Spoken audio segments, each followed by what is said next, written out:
एक बार दो आदमी एक मंदिर के पास बैठे गपशप कर रहे थे। वहां अंधेरा छा रहा था और बादल मंडरा रहे थे। थोड़ी देर में वहां एक आदमी आया और वो भी उन दोनों के साथ बैठकर गपशप करने लगा। कुछ देर बाद वो आदमी बोला उसे बहुत भूख लग रही है। उन दोनों को भी भूख लगने लगी थी। पहला आदमी बोला मेरे पास 3 रोटी हैं। दूसरा बोला मेरे पास 5 रोटी हैं, हम तीनों मिल बांट कर खा लेते हैं। उसके बाद सवाल आया कि 8, 3 + 5 रोटी 3 आदमियों में कैसे बांट पाएंगे।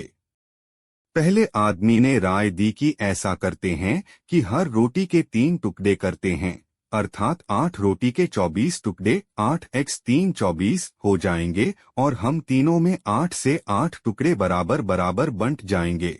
तीनों को उसकी राय अच्छी लगी और 8 रोटी के 24 टुकड़े करके प्रत्येक ने 8 से 8 रोटी के टुकड़े खाकर भूख शांत की और फिर बारिश के कारण मंदिर के प्रांगण में ही सो गए। सुबह उठने पर तीसरे आदमी ने उनके उपकार के लिए दोनों को धन्यवाद दिया और प्रेम से 8 रोटी के टुकड़ों के बदले दोनों को उपहार स्वरूप 8 सोने की गिन्नी देकर अपने घर की ओर चला गया। उसके जाने के बाद दूसरे आदमी ने पहले आदमी से कहा हम दोनों 4 से 4 गिन्नी बांट लेते हैं।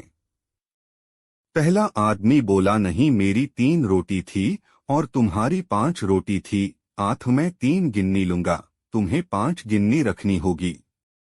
इस पर दोनों में बहस होने लगी। इसके बाद वे दोनों समाधान के लिए मंदिर के पुजारी के पास गए और उन्हें समस्या बताई तथा समाधान के लिए प्रार्थना की।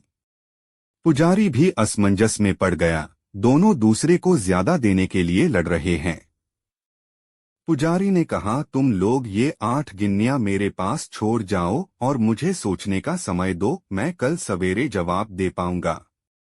पुजारी को दिल में वैसे तो दूसरे आदमी की 3 से 5 की बात ठीक लग रही थी, पर फिर भी वह गहराई से सोचते सोचते गहरी नींद में सो गया।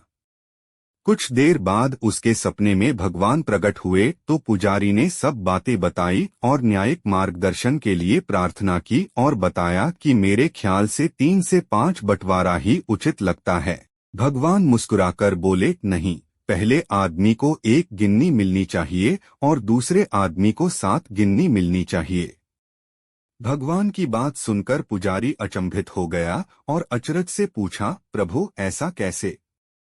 भगवान फिर एक बार मुस्कुराए और बोले, इसमें कोई शंका नहीं कि पहले आदमी ने अपनी 3 रोटी के 9 टुकड़े किए, परंतु उन 9 में से उसने सिर्फ 1 बांटा और 8 टुकड़े स्वयं खाया, अर्थात उसका त्याग सिर्फ 1 रोटी के टुकड़े का था, इसलिए वो सिर्फ 1 गिन्नी का ही हकदार है।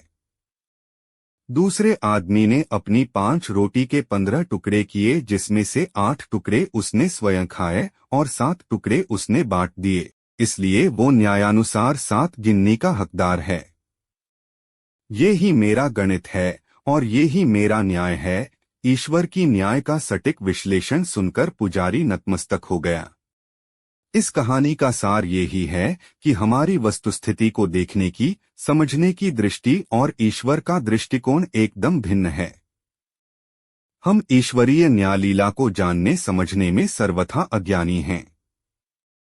हम अपने त्याग का गुणगान करते हैं, परंतु ईश्वर हमारे त्याग की तुलना हमारे सामर्थ्य एवं भोग तौर कर यथोचित निर्णय करते हैं।